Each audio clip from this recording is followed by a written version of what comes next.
Yeah, it feels like Friday to me because Pat went away last Thursday, and I was off, and I worked Friday, so I've been off since Saturday. But I've done almost nothing but do YouTube stuff. I've done tons, and the cat's been driving me up the wall because she doesn't like it when Pat's not here. So she wakes up in the middle of the night. I struggle to sleep when Pat's not here anyway. And I've just done tons of this stuff, so I'm completely wired. I've got about 3 or 4 hours sleep a night, and Pat's coming back tomorrow. And what I've done, I'm going to show you now. I cleared lots of room here. Hang on, let me get hold of this camera, because normally what you can see, let me get the orientation. Normally there, where that white little table is, that's normally full up with some really useful boxes, which I've moved some of those there. And in the corner, hang on, let me just get this. I know this is disorienting. That's all right. Look it up from behind. And there in the far corner where you can see the dinosaurs, the book. No, there's normally tons of stuff in front of that. So it's really sort of limited. So you're used to seeing what you see on the channel with where I can film. So I can actually get at stuff, which is incredible, you know. And what I did, because she's not here, I took some stuff out of this room and stuck her in the bedroom at the side of the bed, because she doesn't have to get out of bed because she's not here.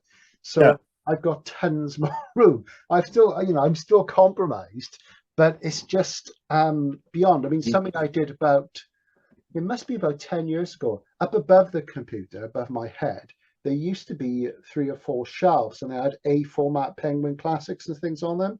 And I took them down because I got rid of lots of classics, and because it was getting very black up there.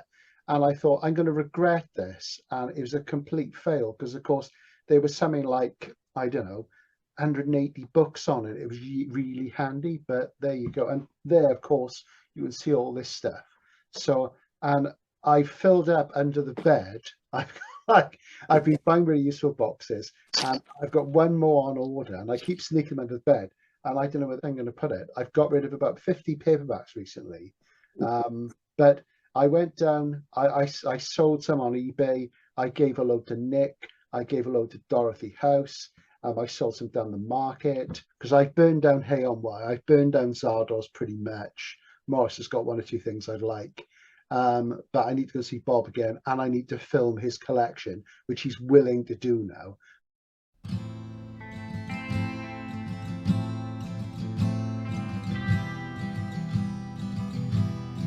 But when you see it, I tell you, it's awesome. He's got 12 bays in a room a bit bigger than this, a dining room. The curtains are always closed to prevent spine fade. And because he's only moved there recently, it's not alphabetical. It's not, you know, all the Philip K. Dicks are together. So you walk in the room and it's just like this. So your first sort of bay there, right? He's got all his Philip K. Dick hardcovers, and there's 3 shelves of them, and they're all firsts, right? And basically, he's got the authors together, but it's not alphabetical. So I've said to him, and it's like a running joke now, you've got to alphabetize this. And his warehouse, which you might have seen in the videos, he's got all the authors together now, but it's still not alphabetized because it's a big job, you know. And you know, it's just one of those things. So but he's a really nice guy. He told me a really good story about the launch of Joe Hill's 20th Century Ghost, the PS thing. But yeah, it's good. So, you know, at some point, what we've got to try and do is get you over and get down there or something, or do something. So anyway, I've been emailing today with so there'll be interviews coming up once I work out how to use this bloody thing. So there you go. When in June's your week off? I can't remember. I'd have to look it up. Okay. Yeah, I'm not sure.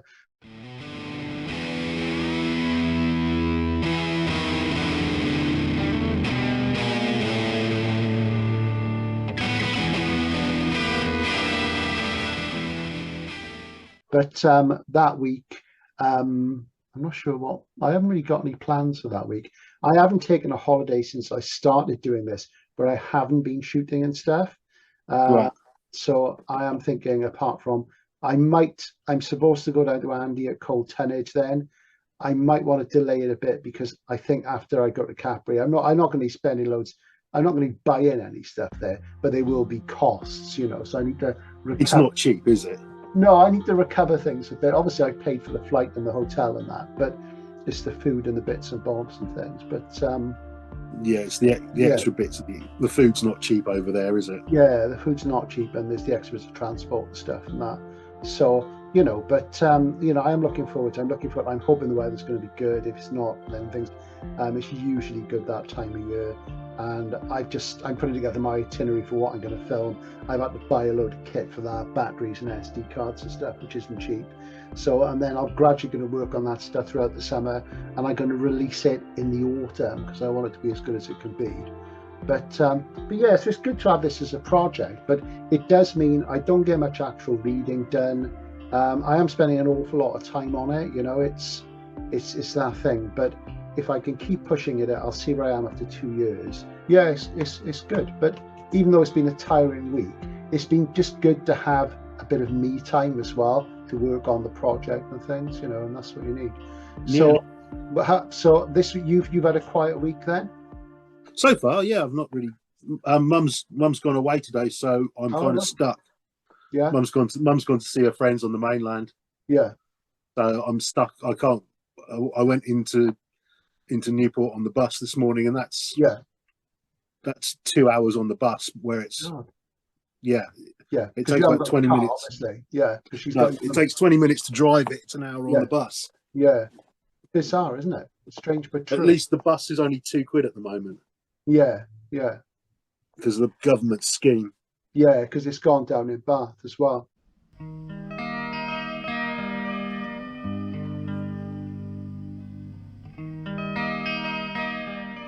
But I'm seeing Tom next week, because I haven't seen Tom for quite a while.